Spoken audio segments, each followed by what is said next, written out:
आज का हमारा टॉपिक काफ़ी ज़्यादा इंटरेस्टिंग होने वाला है।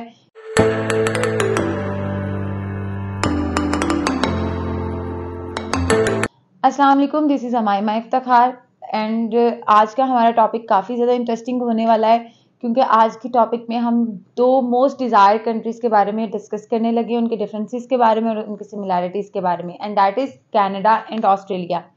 When it comes to studying abroad, तो कौन से ऐसे फैक्टर्स हैं जिनकी वजह से आपको इन दोनों कंट्रीज़ में से एक्सेप्टेंस मिलती है, किन प्रोफाइल्स को किस कंट्री में अप्लाई करना चाहिए, कॉस्ट में क्या डिफरेंस है और किन बेसिस पे आपका वीज़ा इशू होता है और किन बेसिस पे आपका वीज़ा रिफ्यूज़ होता है।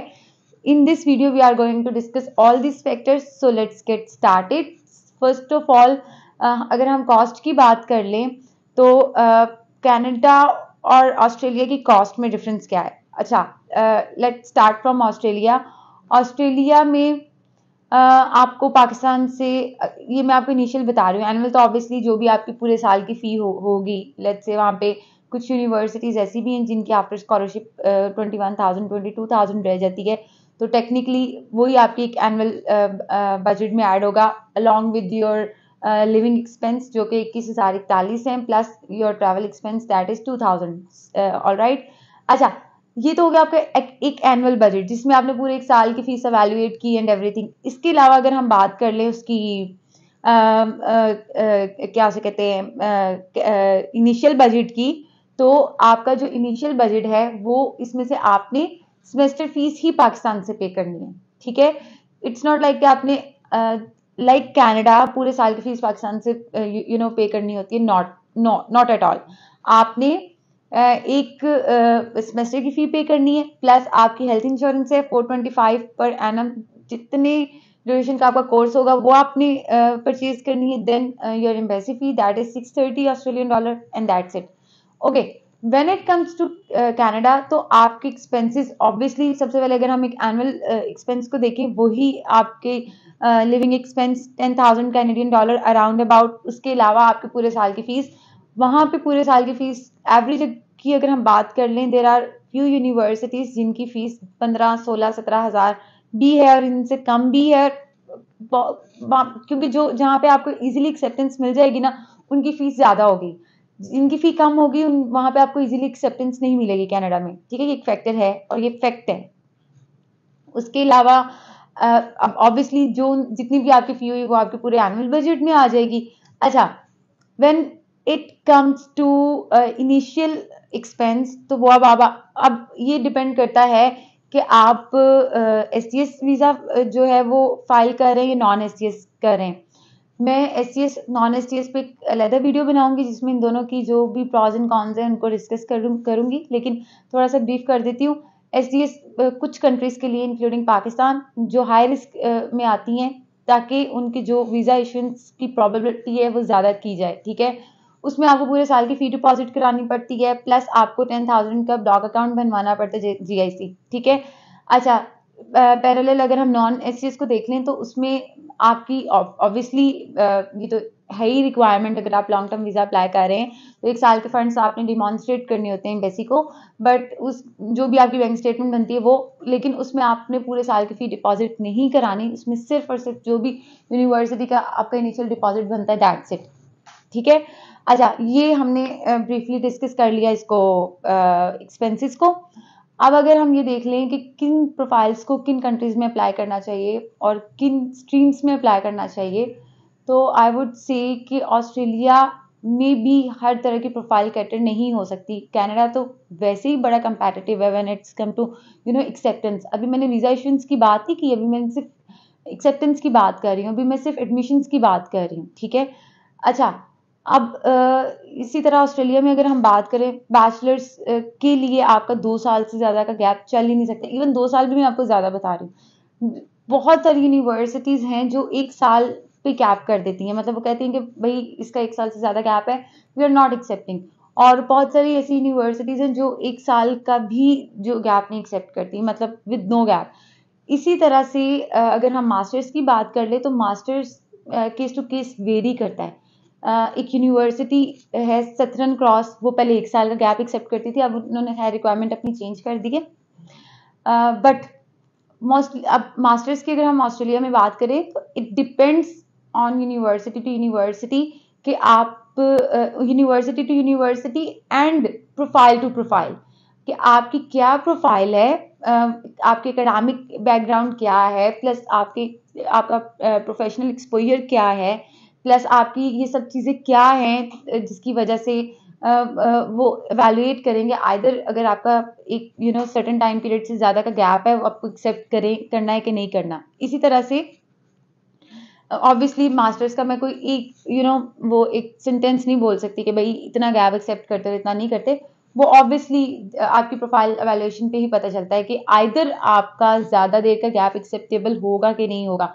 अगर होता है लेट्स से आपका 10 साल का भी गैप लेट्स से एक्सेप्ट करती है यूनिवर्सिटी कोई, लेकिन बहुत एक्सेप्शनल केस है, बहुत exceptional case. It's not like कि आपने बस 10 साल का एक्सपीरियंस लेटर प्रोवाइड कर दें दैट्स इट। उसमें कोई मल्टी नेशनल एक्सपीरियंस आपका होना चाहिए, प्लस आपकी सैलरी जो है आपके अकाउंट में आनी चाहिए, आपके पास प्रॉपर सैलरी स्लिप्स होनी चाहिए, आपके पास प्रॉपर वर्क रिकमेंडेशंस होने चाहिए, आपकी प्रॉपर प्रोफाइल ये प्रोफेशनल प्रोफाइल बिल्ड होनी चाहिए।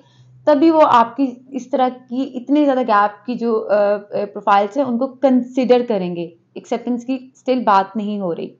अच्छा, अगर हम बात करें कनाडा की एक्सेप्टेंस की तो वो इनिशियल लेवल पे फर्स्ट ऑफ ऑल उनकी रिक्वायरमेंट मास्टर्स अगर बैचलर्स की बात कर, फाउंडेशन में तो वैसे कुछ यूनिवर्सिटीज़ हैं उसकी वीडियो ऑलरेडी मैंने बनाई हुई है। अगर हम बैचलर्स की बात कर लें तो बैचलर्स में अगेन 2 साल से ज़्यादा का एक्सपीरियंस नहीं गैप नहीं चलता। इसी तरह से अगर हम मास्टर्स की बात कर लें तो मास्टर्स में भी वो 2 साल से ज़्यादा का गैप नहीं लेते। अगेन एक्सेप्शनल केस होगा बट एक्सेप्शनल केस भी जो है वो 3-4 साल से ऊपर नहीं जाएगा, लेकिन उनके एकेडमिक रिक्वायरमेंट हाई होती हैं। वो कुछ प्राइवेट यूनिवर्सिटीज़ हैं जो कि आपको कम सीजीपीए पे एक्सेप्ट कर लेती हैं, अदरवाइज उनकी जो एकेडमिक रिक्वायरमेंट है that is higher than Australia, और उनका जो एक्सेप्टेंस रेशियो है that is lower than Australia. So इन दोनों में ये डिफरेंस आ जाता है। इसके अलावा अगर हम बात कर लें कि अब हमने बात कर ली कि किन प्रोफाइल्स को अप्लाई करना चाहिए और किन को नहीं करना चाहिए, यहाँ पे ऑलमोस्ट सिमिलैरिटीज़ हैं प्रोफाइल्स में। ऑब्वियसली गैप की बात कर लें या बाकी सब चीज़ों की। इसके अलावा वीज़ा इशूएंस की अगर हम बात कर लें, किन बेसिस पे आपका वीज़ा इशू होता है और किन बेसिस पे आपका वीज़ा इशू नहीं होता इन कंट्रीज़ में। Australia is all about your documents. They have provided Ministerial Direction 69, where they have explained how they are going to assess you when it comes to issuing your visa. उसमें उन्होंने आपकी income से लेकर आपकी fund से लेकर आपकी जो वो टेम्परेरी फंड्स है लाइक आपके बैंक स्टेटमेंट, आपके प्रूफ ऑफ फंड्स हैं, आपकी सबसे मेन चीज़ जो आपकी सोर्स ऑफ इनकम है ना वो आपकी डिमॉन्स्ट्रेट होने चाहिए। That is 62,222 minimum of your sponsor. Minimum यहाँ पे अभी ये कोई एग्जैक्ट नहीं है, यहाँ पे मेरी वैल्यूएशन का थोड़ा तरीका डिफरेंट है, वो obviously profile to profile vary करता है। एनीवेज ये वहाँ पे उन्होंने मिनिस्ट्रियल डायरेक्शन 69 प्रोवाइड किया जहाँ पे हर चीज़ एक्सप्लेन है कि how they are going to assess you, how they are going to assess your profile, how they are going to assess your SOP, how they are going to assess your ties, और उसके बाद उन्होंने इन basis पे आपका visa issue करना है। अच्छा, अगर हम बात कर लें उसकी कनाडा की तो कनाडा में थोड़ा सा इसमें डिफरेंस नहीं आता, बल्कि कनाडा भी इस मामले में सिमिलर है। वो भी आपकी टाइज पे जो है असेसमेंट करता है कि आपकी फाइनेंशियल टाइज कितनी स्ट्रांग है। अच्छा, मज़े की बात, ऑल्दो कनाडा ने कोई जो है वो आप कह लें कि चेकलिस्ट प्रोवाइड नहीं की हुई डॉक्यूमेंट्स की, ठीक है, बट स्टिल वहाँ पे हमने डॉक्यूमेंट्स प्रॉपरली प्रोवाइड करने होते हैं, एसटीएस में भी और नॉन एसटीएस में भी, ठीक है। यहाँ पे that's my opinion and experience. मैं किसी और के साथ बाइस्ड हो सकता है क्योंकि मैंने एक पर्सनल कॉन्वर्सेशन में ये बात किसी को बोली थी तो ही वाज लाइक कि नहीं, हमें कनाडा में बिल्कुल भी डॉक्यूमेंट्स की ज़रूरत नहीं है। तो मैंने उनको कहा कि नहीं, that is my personal experience. तो इसलिए मैंने यहाँ पे ये बात मेंशन कर दी है कि ये मेरा एक्सपीरियंस है और मेरा ओपिनियन है, किसी और के साथ बाइस्ड हो सकता है, but in my opinion and experience you need to provide your documents in Canada as well. आपको अपनी बैंक स्टेटमेंट भी प्रोवाइड करनी चाहिए, आपको अपने सोर्स ऑफ इनकम भी प्रोवाइड करने चाहिए, सोर्स ऑफ फंड्स, लाइक जैसे हम प्रॉपरली डॉक्यूमेंट्स ऑस्ट्रेलिया में प्रोवाइड करते हैं वैसे ही हमें प्रॉपरली कनाडा में प्रोवाइड करने चाहिए।